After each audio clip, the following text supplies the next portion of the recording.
Hey there everyone, my name is Moshang. Welcome to the LyraVR Quick Start video.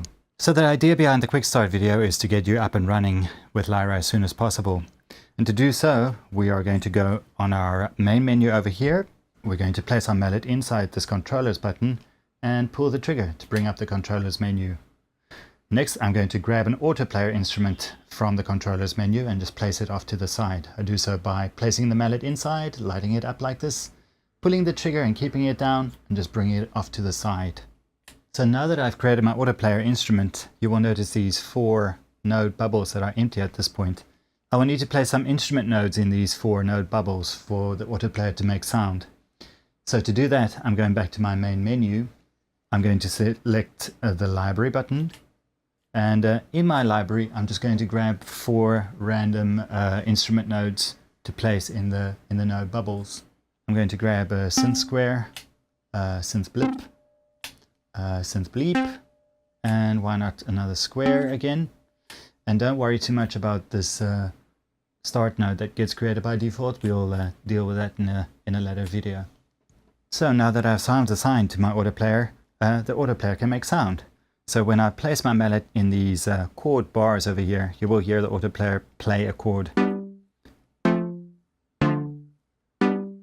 And as I slide my mallet up the chord bar, you will hear it change to different inversions of the same chord. Next, we're going to change to Arpeggiator mode on our autoplayer. To do so, I go to the Arpeggiator and again, I pull the trigger. And now when I press play with my thumb here on the trackpad, you will hear this autoplayer cycle through the different nodes in the node bubbles to play an arpeggio. Next, we want to add some accompaniment to our autoplayer instrument. To do that, I'm going to go back to the main menu and I'm going to go to the import menu over here on the right. So over here on the second page, you will find our in our loop masters folder a drum loop called ITS_120 drums 2/4. Now I happen to know that the default BPM for Lyra is 120, so this will be a perfect fit.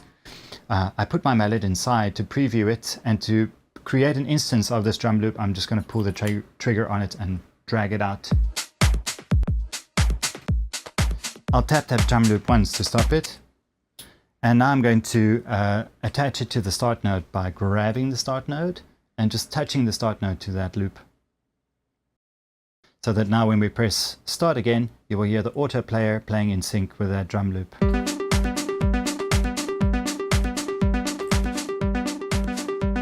And stop.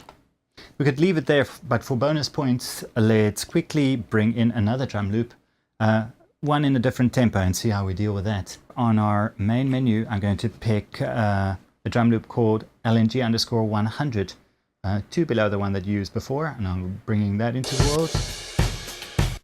I'm going to attach it again like I did before by just touching the start node to that drum loop, and I'm going to erase the original one by going to picking my erase tool on the flyer menu and erasing the original loop. We know that this new drum loop's tempo is 100 BPM and our default tempo is 120, so we're going to need to change the tempo of the sequencer.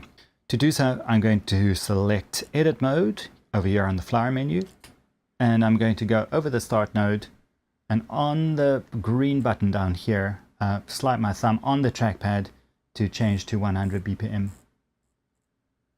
And now I can play this once more with my thumb on the trackpad, and you should hear it play in sync to the new BPM.